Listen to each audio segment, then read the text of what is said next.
Hello students, welcome to my channel maths guide Tanmay. इस video में हम रिलेशन के बारे में जानेंगे। रिलेशन के बारे में जानने के पहले सेट्स के बारे में हमें पूरा जानकारी चाहिए। क्लास 11 में हम सेट्स के बारे में जान के आया है। जिसको सेट्स में प्रॉब्लम है वो पहले जाके सेट्स को एक बार रिविजन कर लो, उसके बाद ये वीडियो देखो। But before the starting, I am Tanmay Maity, your mathematics teacher and guide. Subscribe to my channel Maths Guide Tanmay and press the bell icon to get the notifications of my latest videos. If this video helps you to improve your knowledge, then like it and share with all of your friends. Let's start the video. Relation क्या है? देखो, relation is nothing but a subset of a Cartesian product.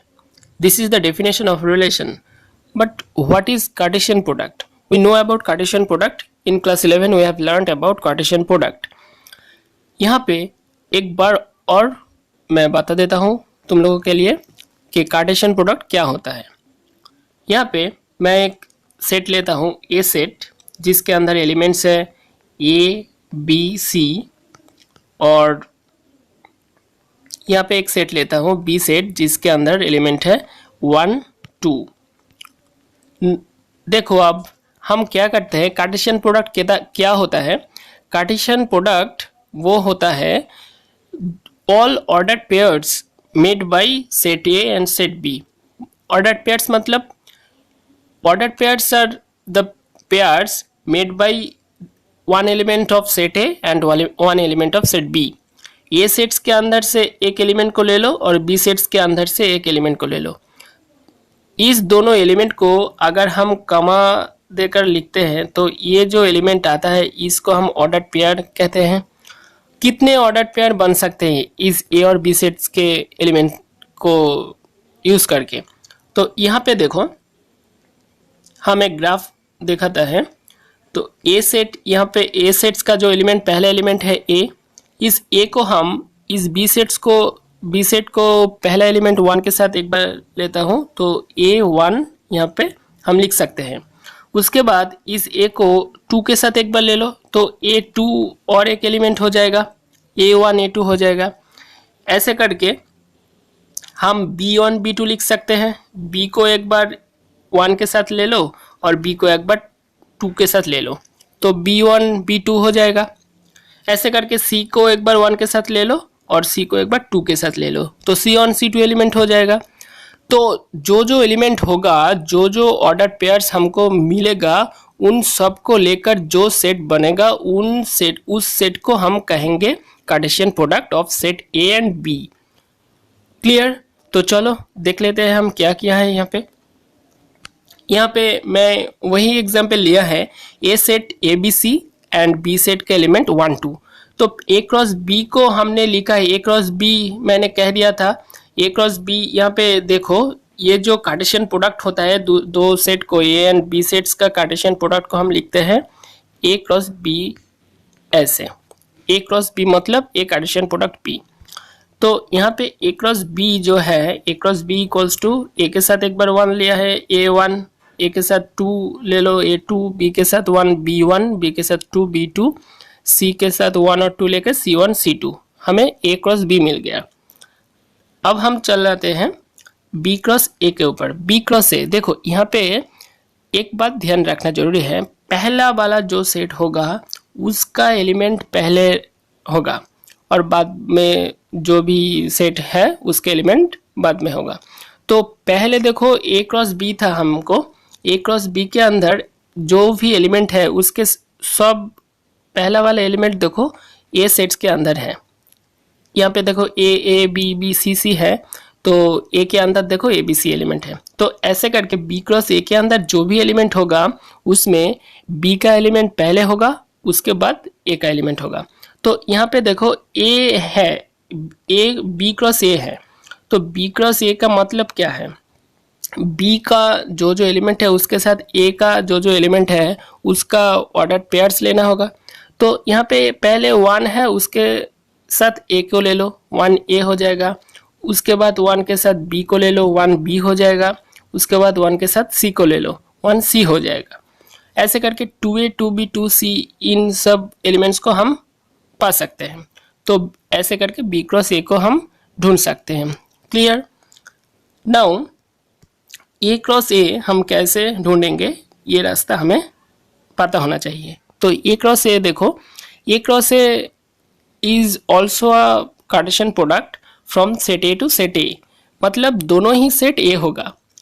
ये sets यहाँ पे एक है A B C element और एक ए सेट होगा, सेम ए सेट होगा जिसका एलिमेंट होगा ए बी सी। ऐसे करके हम इसका एलिमेंट्स भी ढूंढ सकते हैं। इन ए के साथ इन ए को ले लो, ए हो जाएगा। इस ए के साथ इस बी को ले लो, ए बी हो जाएगा। ए के साथ सी को ले लो, एक बार सी हो जाएगा, ए सी हो जाएगा। उसके बाद बी के साथ एक बार ए के ले लो, ए को ले लो। यहाँ पे जो बी है, इन बी को ए के साथ ले लो, बी के साथ एक बार बी को ले लो और बी के साथ एक बार सी को ले लो। तो B A B B C C ये भी एलिमेंट हमें मिल जाएगा। ऐसे करके सी ए सी बी सी सी मिल जाएगा।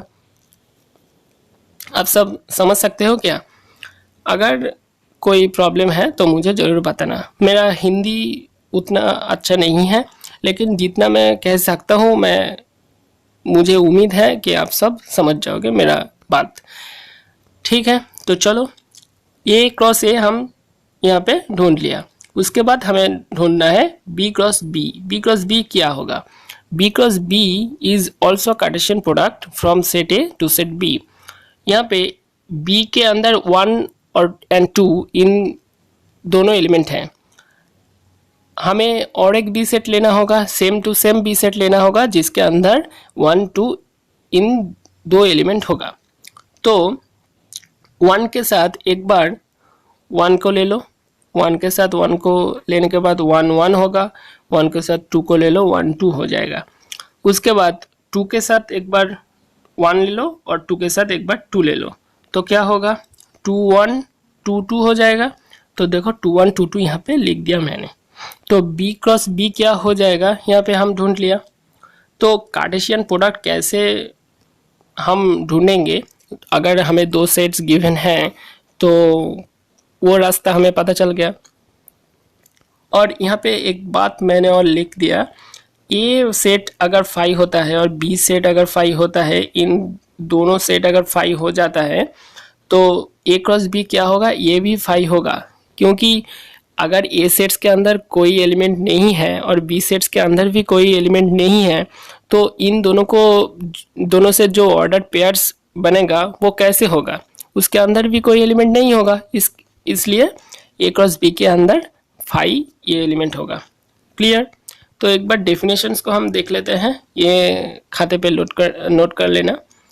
यहाँ पे मैंने लिख दिया है, देखो, Cartesian product of two sets, let A and B be two non-empty sets. The set of all ordered pairs AB such that A belongs to capital A and B belongs to capital B is called the Cartesian product of set A with set B and is denoted by A cross B. यहाँ पे मैंने एक और लिख दिया, एक box के अंदर कर देता हूँ इसको तुम सबको याद रखना होगा। अगर हम इस डेफिनेशंस को याद रखेंगे तो कार्टेशियन प्रोडक्ट हम कभी नहीं भूलेंगे। देखो यहाँ पे लिख दिया A cross B equals to A B. A B मतलब ए क्रॉस बी के अंदर जो भी एलिमेंट होगा उस एलिमेंट को ए बी फॉर्म में होना चाहिए। और इस ए बी क्या होगा? A belongs to capital A and B belongs to capital B. A को ए सेट के अंदर होना चाहिए और बी को बी सेट के अंदर होना चाहिए। हमें ये पूरा क्लियर हो गया। तो ए क्रॉस बी हम कैसे लिखेंगे हमें पता चल गया। तो चलो अब हम चलते हैं नेक्स्ट टॉपिक पर। रिलेशन क्या है? हम कार्टेशियन प्रोडक्ट जान गए हैं। तो relation is nothing but a subset of a Cartesian product. अगर A cross B is a Cartesian product and इसका एक सबसेट है अगर R is the subset of A cross B, then इस R को हम कहेंगे रिलेशन कहेंगे। अगर कोई भी कार्टेशियन प्रोडक्ट होगा और उसका कोई भी सबसेट होगा, उस सबसेट को हम कहेंगे रिलेशन। तो एक कार्टेशियन प्रोडक्ट्स से हमें बहुत सारे रिलेशन मिल सकता है। रिलेशंस के अंदर सारे का सारे एलिमेंट हो सकता है ए क्रॉस बी का और नहीं भी हो सकता है, लेकिन सबसेट जरूर होना चाहिए। ये एक कंडीशन है रिलेशन होने के लिए। और रिलेशन कैसे हम ढूंढेंगे, अगर हमें किसी ए सेट्स और बी सेट्स दिया हुआ है और एक कंडीशंस भी दिया हुए हैं। तुम लोग सब क्लास 11 में एक बार रिवीजन कर लो। अगर तुमको रिलेशन कैसे ढूंढना है, अगर ए सेट बी सेट दिया हुआ है और रिलेशंस के बारे में कंडीशंस दिया है, तो उसके बाद आर के अंदर कौन कौन एलिमेंट होगा ये हमें कैसे पता चलेगा, एक बार देख लो। तो मैं यहाँ पे एक एग्जांपल देता हूँ। अगर एक ए के अंदर कोई भी एलिमेंट है, ए को ए छोड़ो, यहाँ पे हम लेते हैं आर एंड आर। आर मतलब ये रियल नंबर का सेट, ये भी रियल नंबर का सेट, मतलब यहाँ पे सब कुछ है, सारे नंबर यहाँ पे है। तो यहाँ पे आर को, मतलब ये आर जो है ये एक रिलेशन है। आर को हम डिफाइन करते हैं X plus Y equals to 10। तो इसके अंदर कौन कौन हो सकता है? इसके अंदर बहुत सारे एलिमेंट्स हो सकता है। तुम एक बार ले लो 1 ले लो, इस y को 9 ले लो, तो इस रिलेशंस के अंदर कौन 1 9 एक एलिमेंट हो जाएगा। ठीक है, 1 9 हो जाएगा। यहाँ पे x का वैल्यू 2 रख लो, y का वैल्यू 8 रख लो, तो 2 8 जो एलिमेंट होगा वो भी आर सेट्स के अंदर होगा। तो 1 9 2 8 ऐसे करके बहुत सारे एलिमेंट्स हम पा सकते हैं रिलेशंस के अंदर, उस आर सेट्स के अंदर। तो रिलेशंस हमें कैसे पता करना है, ये हम ऐसे करके ही ढूंढेंगे। तो रिलेशंस का डेफिनेशन एक बार देख लेते हैं हम, क्या है रिलेशंस। देखो, relations A B two sets होगा, उसके बाद then a relation R from set A to set B is a subset of A cross B. हम पहले ही कह दिया था A cross B is R is the subset of A cross B, मतलब relations is nothing but a subset of A cross B. R is a relation from A to B implies and implied by R is the subset of A cross B। इस बात को हमें ध्यान रखना है। हो गया यहाँ तक। नाउ अगर A B belongs to R, मतलब A B एक एलिमेंट है उन R सेट्स के अंदर, मतलब रिलेशंस के अंदर, तो हम यहाँ पे कहेंगे A R B, मतलब A B belongs to R। और A B does not belongs to R अगर है तो हम कहलाएंगे यहाँ पे A is not related to B. A R B मतलब A is related to B and A is not related to B का मतलब हम ऐसे लिखेंगे। क्लियर? नेक्स्ट टॉपिक पे हम चलते हैं। रिलेशन ऑन अ सेट क्या है? Relation on a set is also a relation. Relation के अंदर क्या होता है, अगर कोई भी ए क्रॉस बी, देखो यहाँ पे दोनों अलग अलग सेट है, A and B, two different sets, and all the subsets of A cross B is also a relation. But if these two sets are same, that means A cross A ये भी हो सकता है, B cross B ये भी हो सकता है। अगर इन दोनों सबसेट, दोनों सेट हो जाएगा, यहाँ पे A क्रॉस A भी हो सकता है और B क्रॉस B भी हो सकता है। इस A क्रॉस A ये भी एक कार्टेशियन प्रोडक्ट है, इस B क्रॉस B ये भी एक कार्टेशियन प्रोडक्ट है। तो इस कार्टेशियन प्रोडक्ट के अंदर बहुत सारे, इस कार्टेशियन प्रोडक्ट से बहुत सारे सबसेट हम ढूंढ सकते हैं। तो इस कार्टेशियन प्रोडक्ट से जो भी सबसेट्स होगा उन सब सबसेट्स को हम रिलेशन कह सकते हैं। यहाँ पे जो रिलेशन बन गया, हमें जो रिलेशन मिला, इस रिलेशन को हम कहेंगे relation on a set. That means एक ही सेट में होगा, जो कार्टेशियन प्रोडक्ट होगा एक ही सेट्स के अंदर होगा और उस सबसेट का, उस जो कार्टेशियन प्रोडक्ट है, उस कार्टेशियन प्रोडक्ट का सारे सबसेट्स को हम रिलेशन ऑन अ सेट कहेंगे। तो यहाँ पे डेफिनेशन मैंने लिख दिया है, एक बार देख लो। देखो, A be an empty set, then a relation from A to itself that is a subset of A cross A is called a relation on set A। तो यहाँ पे क्लियर लिख दिया है मैंने, जो भी कहा यहाँ पे वो यहाँ पे लिख दिया है, तो एक बार नोट कर लो ये बात।